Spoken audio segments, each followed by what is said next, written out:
Сегодня у нас, ифтар. Ифтар тюркскими народами под лозунгом «Единый народ, единой страны». В таком формате с тюркскими народами вместе, с тюркскими общинами Москвы мы проводим ифтар только второй год. Также мы проводим уже несколько лет ифтары с башкирами отдельно. Значит, задача сегодняшнего ифтара, чтобы тюркские общины познакомились между собой, чтобы мы друг друга знали, потому что в будущем, через 50 лет, через 100 лет, может быть, у нас будет такая интеграция всех тюркских народов, совмещение в Москве. Но чтобы сохранить татар как нацию, невозможно это сделать без того, чтобы в сердцах у татар была тяга, была любовь к соблюдению повелений нашего Создателя. Аллах Субхану ва Тааля в Коране сказал, что Аллах создал народы для того, чтобы они смотрели друг на друга и советовались друг с другом, чтобы они развивались. То есть Он создал народами не для того, чтобы они враждовали между друг другом, а для того, чтобы они, созидая, шли бок о бок в дружеских соседских отношениях. И когда мы видим, что традиции, которые испокон веков соблюдались татарами, мы видим, что людьми, которые называют себя мусульманами, эти традиции помыкаются, то, честно говоря, мне как татарину это обидно, и я не могу просто так сидеть и молчать, глядя на эти процессы.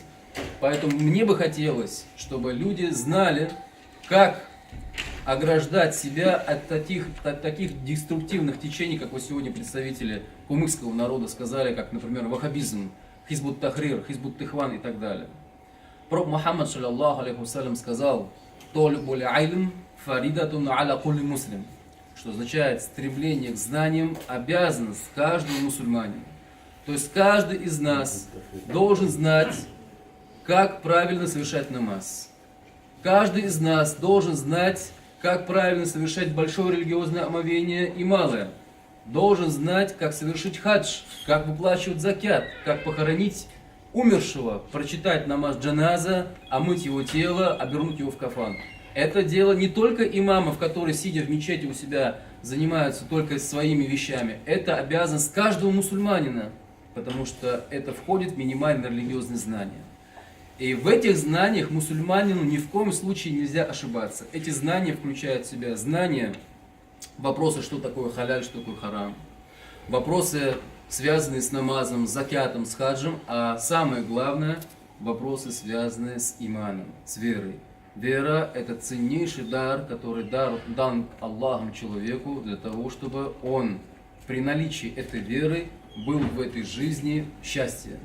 А также в следующей, чтобы сохранить свою веру от того, что может ее привести к рассудничеству, чтобы человек попал в рай и был там в тех благах, о которых было обещано Аллахом, что ни один глаз не видел, ни одно ухо не слышало, даже ни одно сердце представить не может.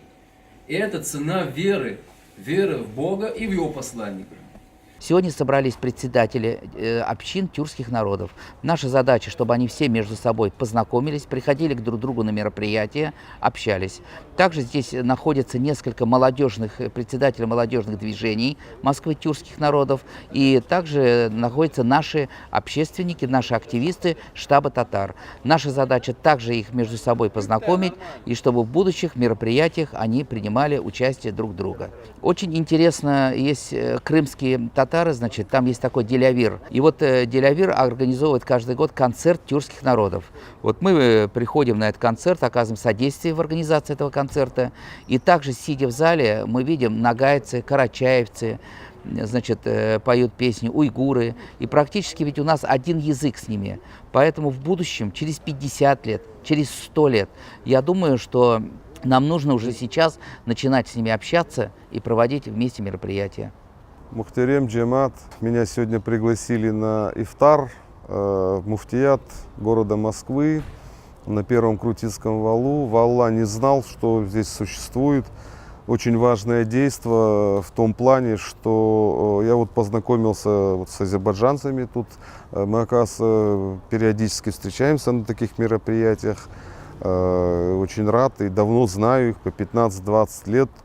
Очень важный момент такого некого единения, потому что одна вера, практически один народ, мы тюрки все, и вот такие совместные ифтары, совместные действия, вполне возможно в будущем даже совместные празднования праздников, Ураза Байрам или Курбан Байрам, войдут в большую привычку, в большое как бы действо в Москве, потому что нам этого не хватает, совместных таких действий, ближе узнавать друг друга, культуру народа,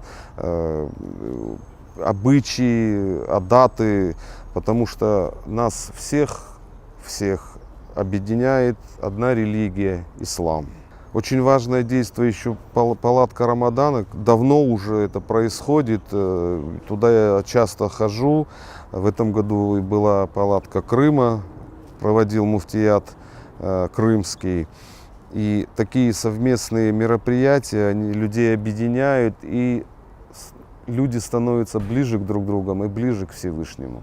Я бы хотел несколько слов сказать о штабе вашем, который я посещал, и мне было очень приятно посещать, потому что когда вижу, что молодежь из разных уголков России знакомится в этом штабе и потом женится, это очень хорошее, благое дело. Я тоже как бы занимаюсь благим делом, готовили своих соседей, молодых, так сказать, ребят, абитуриентов, в бесплатных курсах по обществознанию, английский язык, историю, готовили их, и они поступают в ведущие вузы России.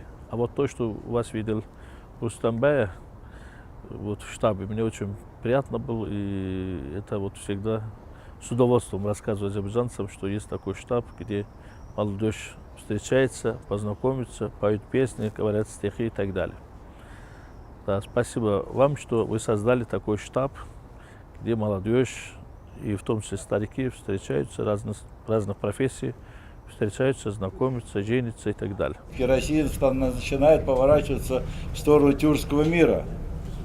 Это уже неоспоримый факт. И от этого наша страна может иметь грандиозные перспективы, просто грандиозные перспективы. Потому что тюркский мир развивается, там много народу, не хватает рабочих мест, а Россия полупустая, много территорий. Тюркские народы всегда стремились к чему? К объединению с Россией. Потому что у нас, Россия родина тюрков, так сказал Путин даже. Вот совсем недавно. Так вот это наше родство, оно протягивается от севера до самых южных границ Евразии. То есть тюркские народы занимают центральное положение в этой Евразии. Метафизический смысл нашей страны заключается в том, что, посмотрите на наш российский герб, там две головы. Значит, одна голова это русская, православная, славянская голова, а вторая голова это тюркская. Тюркская, татарская, мусульманская. И другого быть не может. Вот сейчас у нас одна голова как-то работает, вторая пока не работает. Надо включать вторую голову. Если обе головы будут работать вместе, то Россия будет крепкой, надежной страной. Поэтому мы разрабатываем концепцию «Россия – тюркский мир». Надеюсь, что многие из тех, кто здесь присутствует, нас поддержат, всеми своими силами. Нам надо стремиться, чтобы никакие конфликты не могли омрачить нашу дружбу с Великой Турцией, с другими тюркскими государствами. Вы посмотрите, как сейчас Китай занимает часть Казахстана, Узбекистана, постепенно оккупирует эти территории. И в России то же самое происходит. И что же, мы свои родные земли, добытые нашими дедами, предками нашими, значит, кровью, потом, что мы их будем просто так отдавать?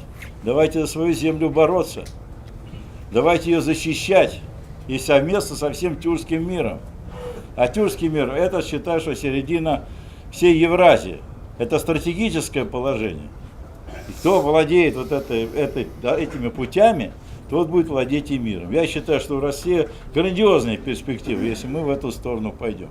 У нас один с вами, вы подумайте, мы живем с вами в разных уголках земного шара, да, а практически у нас один язык. Мы же ходим на концерты, нагайский, значит, кумыкский, карачаевский, и другие, значит, вот. У нас один с вами язык, и поэтому в будущем нам нужно с вами вместе, я думаю, больше общаться, больше проводить мероприятия, особенно, конечно же, среди молодежи. Тюркский мир, он очень большой. Говорят, что более 400 миллионов человек в этом числе в мире живут 600, ну, кто-то говорит 600, я вообще 450 слышал, пускай будет больше, иншаллах, мы только рады. Как Гайарабы говорил, действительно нас объединяют и очень древние символы. Вот та же двуглавая птица, это же знак очень древний, еще тюркского мира.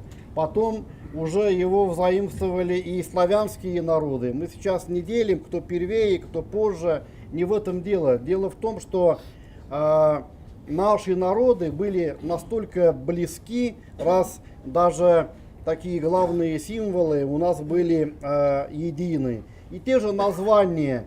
Вот Алтай. Алтай, если вообще прямой перевод с татарского перевести, то это 6 месяцев. 6 месяцев пути вот до Алтая, там, да, вот до турков. Или Байкал, это Байкуль, это богатое озеро. И много-много-много вот таких наименований.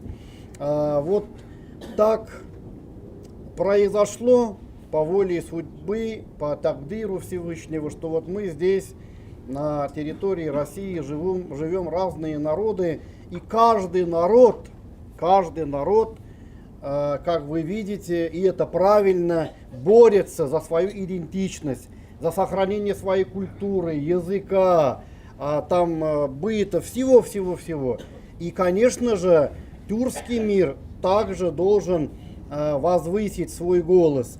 И не надо здесь никого пугать пантюркизмом. Тут никто под турецкий флаг не собирается. У них там без нас достаточно народу. Дай Аллах разобраться Эрдогану с 80 миллионами турками. Их еще там, у них свои социальные вопросы, проблемы. Без нас хватает.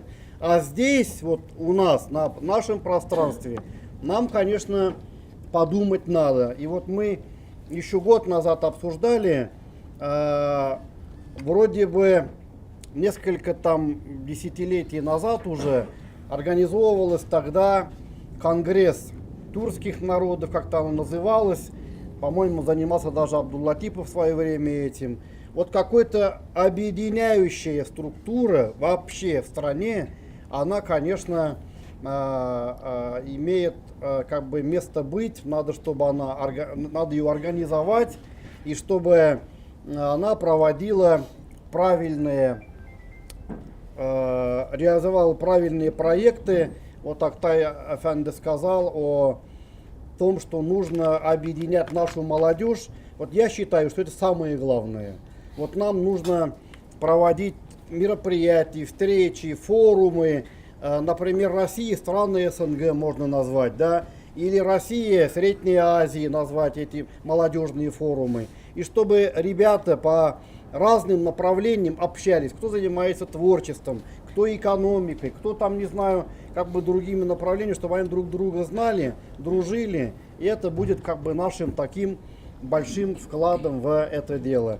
Я бы хотел перед чтением Корана также сегодня засвидетельствовать наше глубокое уважение руководителю штаба татар Москвы Ямалиеву Рустам Фаизовичу, и от имени Духовного собрания мусульман России, от имени наших 18 регионов нашей страны, больше 500 приходов, хотим вручить благодарность за вклад в дело сохранения и развития национальных культурных традиций татарского народа, за ежегодное проведение мероприятий, посвященных популяризации традиционных духовных ценностей ислама среди татарской молодежи в шатре Рамадана, Духовного управления мусульман Москвы, Центрального региона, Московский муфтият. Это вот вам на память, Рустам Рахматович.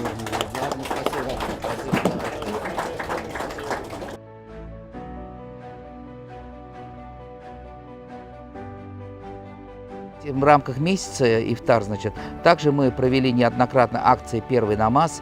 Мы провели ифтар в Казани, в мечети Ердам, провели в Агрызском районе. Надо отметить, что нынче очень удачно у нас уже не первый год прошел ифтар молодежи башкир и татар Москвы.